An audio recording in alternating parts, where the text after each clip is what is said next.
On June 8, 1795, a 10-year-old boy died in a stone tower in the center of Paris. He had been held in solitary confinement for over 2 years.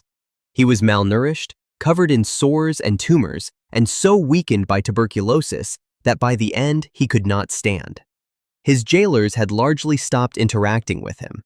He lay in a darkened cell on a bed he could no longer leave, and when he died, the French Republic issued a brief official notice and arranged for a quiet burial. His name, according to the royalists who would fight wars over his memory for the next 2 centuries, was Louis XVII, King of France. His name, according to the republic that held him, was Louis Charles Capet, son of the executed tyrant. Not a king, not a prince, not even, in the final months, a person anyone bothered to check on with regularity.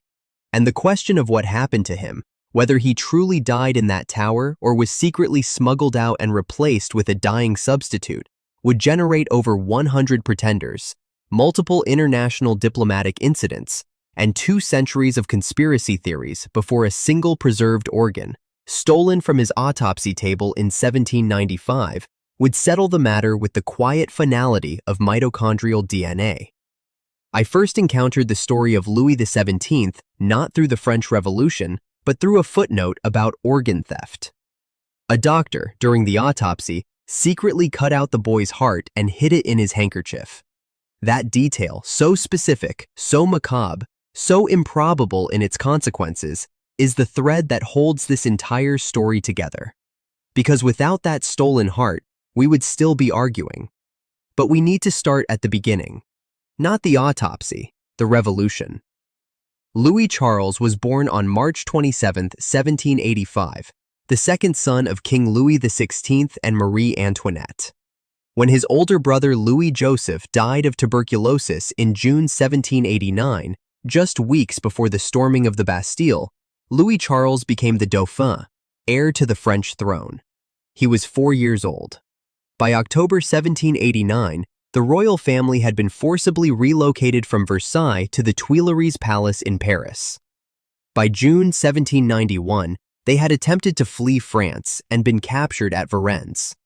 By August 1792, the monarchy had been suspended. By January 1793, Louis XVI had been guillotined. And then they came for the boy.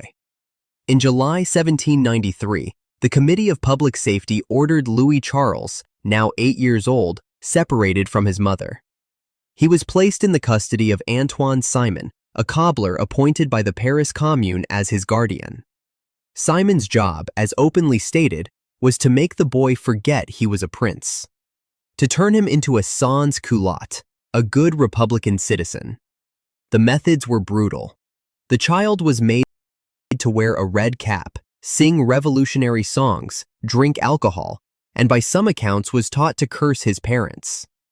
He was reportedly coerced into signing a statement accusing his mother of sexual abuse, a document that was read aloud at Marie Antoinette's trial in October 1793, and which, according to witnesses, caused the Queen to break her composure for the first time during the proceedings.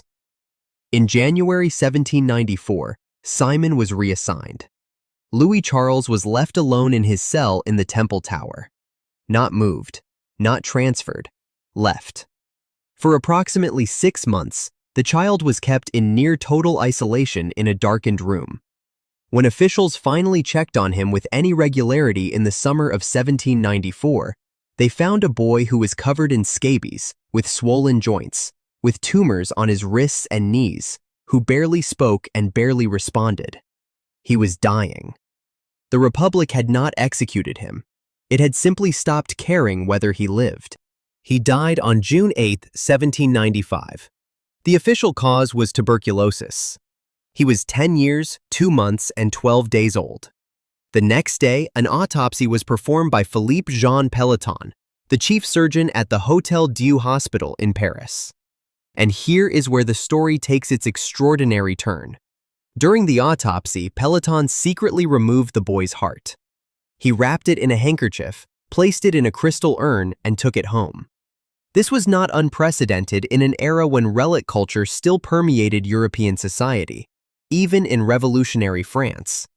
But it was illegal, and Peloton knew it. He kept the heart hidden for years. The heart then began what can only be described as an odyssey. Peloton kept it through the Directorate, through the Consulate, through Napoleon's rise. During the Restoration, when Louis XVIII returned to the throne in 1814, Peloton attempted to present the heart to the new king as a relic of his nephew. Louis XVIII refused to accept it, reportedly doubting its authenticity. The heart passed to the Archbishop of Paris, Monseigneur de Quélen, whose palace was sacked during the July Revolution of 1830. During the looting, the crystal urn was broken and the heart was found in the rubble by a passerby, who returned it to Peloton's son. It then passed through a succession of hands, to the Spanish branch of the Bourbons, to the Duke de Madrid, to various aristocratic custodians. It survived the Franco-Prussian War, 2 world wars, and the collapse of multiple monarchies.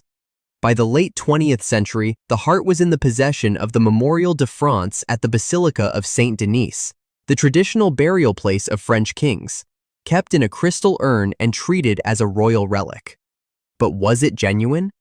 The chain of custody was long, complicated, and full of gaps. The heart had changed hands multiple times. It had been stored under varying conditions, and the question of whether the boy who died in the Temple Tower was actually Louis Charles, or a substitute who had been swapped in while the real prince was smuggled to safety, had never been definitively resolved. Here is where the pretenders enter the picture, and there were many of them. Over the course of the 19th century, more than 100 individuals claimed to be Louis XVII, the miraculously survived son of Louis XVI and Marie Antoinette. Some were obvious frauds, some were mentally ill, some were genuinely convincing. The most famous was Karl Wilhelm Naundorf, a German clockmaker who appeared in the 1830s with a detailed knowledge of court life and a compelling physical resemblance to the Bourbon family. Naundorf attracted serious supporters, won lawsuits establishing his claim in several European jurisdictions, and his descendants continued to use the surname Bourbon. He died in the Netherlands in 1845 and was buried under a headstone that read, in full sincerity, Louis XVII, King of France and Navarre. His family pursued the claim for generations. As late as the 1950s, Naundorf descendants were filing legal petitions in French courts.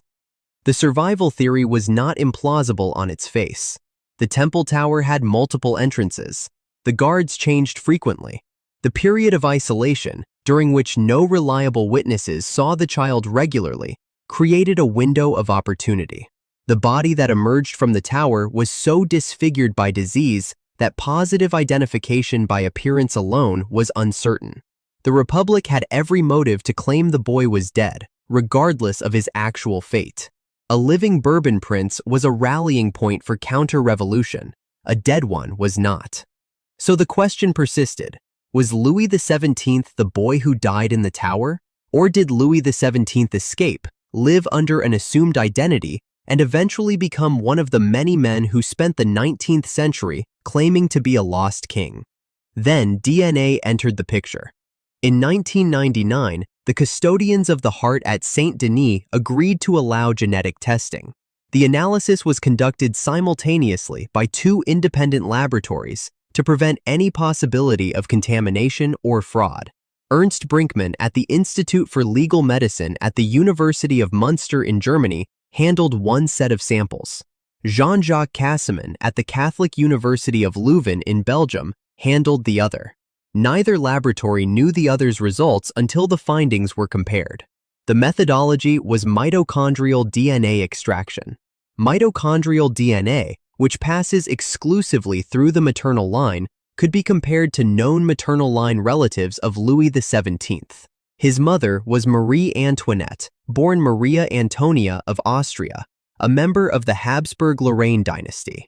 Her maternal line could be traced through her mother, Empress Maria Theresa, and forward through other daughters to living descendants. The researchers obtained hair samples from Marie Antoinette herself, preserved in historical collections, as well as DNA from 2 living maternal line relatives, Queen Anne of Romania and her brother, both of whom descended from Marie Antoinette's sister through an unbroken maternal line. The results were announced on April 19, 2000.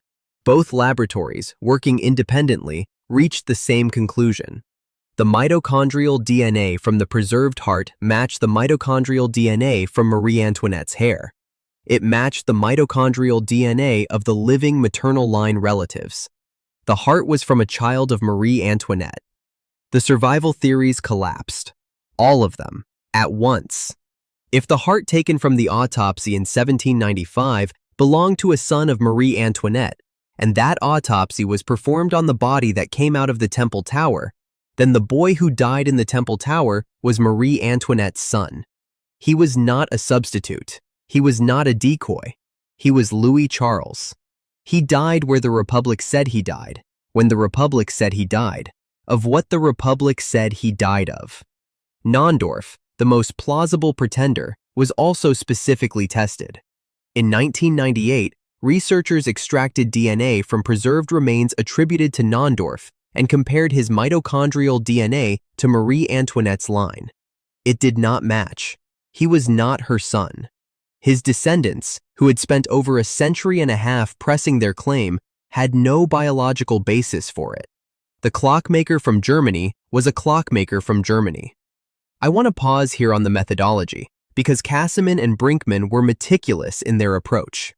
The heart was over 200 years old. It had been stored under non-ideal conditions. It had been handled by dozens of individuals. Contamination was a serious concern. They extracted samples from the interior of the preserved tissue, where external contamination was least likely to have penetrated. They sequenced the hypervariable regions of the mitochondrial genome, focusing on positions where the maternal lineage could be most specifically identified. They ran multiple extraction attempts. They compared results between the two laboratories. The concordance was exact. The study was published jointly, with Kassaman's results in a Belgian journal and Brinkman's independently confirmed. The dual laboratory approach was deliberately chosen to make the results as resistant to challenge as possible. It worked. In the 26 years since the announcement, no credible scientific challenge to the finding has been published. Now here is the part that I find most remarkable about this story. It is not the DNA result itself, which confirmed what sober historians had always considered the most likely scenario. It is the 200 years of alternative theories that the DNA demolished. Over 100 men claimed to be the surviving Louis XVII. Entire communities formed around these claims. Lawsuits were filed. Books were written. Diplomatic relationships were strained. The Naundorf branch of the family maintained their claim for 5 generations. All of this energy, all of this belief, all of this elaborate construction of alternative history was sustained by the simple fact that it was not possible to prove the negative. You could not prove the boy died in the tower because you could not identify the body with certainty. And then you could. A single organ, stolen by a doctor in a moment of either reverence or ghoulishness, carried through 2 centuries of European upheaval in a crystal urn, tested in 2 laboratories in 2 countries, and the entire edifice of pretension and conspiracy collapsed overnight. Not gradually, not through debate, overnight.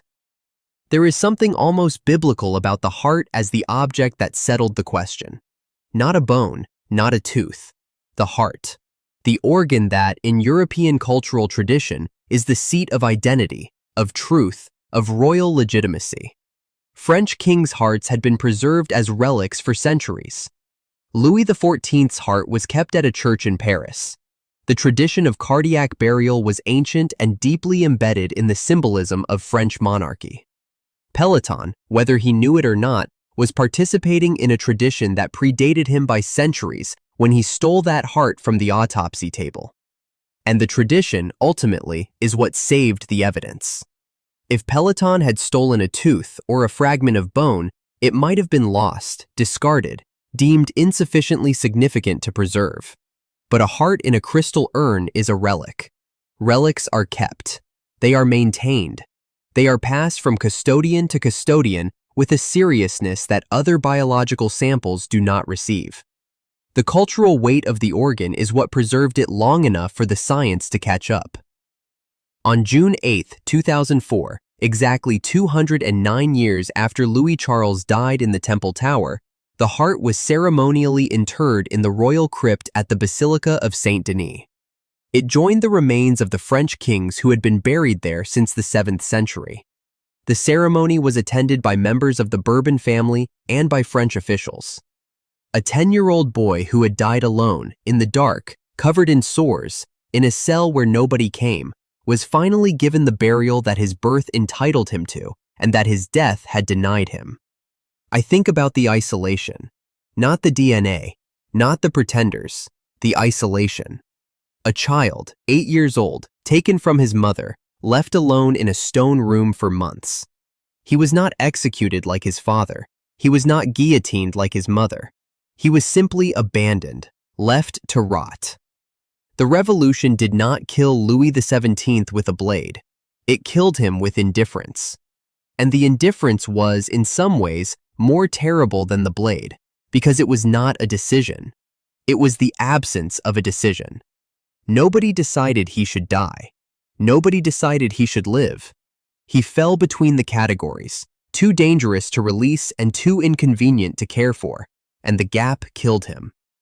The DNA confirmed that the boy who died in that gap was exactly who the records said he was, the son of Louis XVI and Marie Antoinette, the heir to a throne that no longer existed, a king who was never crowned, never ruled, never exercised a single moment of the power that his bloodline was supposed to confer.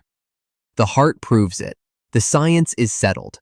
And what the science settled is one of the saddest stories in the history of European monarchy. Not a tale of conspiracy and escape. A tale of a child who was left alone until he died, and whose stolen heart spent 2 centuries traveling through a continent that could not stop arguing about whether he had ever existed at all. He existed. He suffered. He died.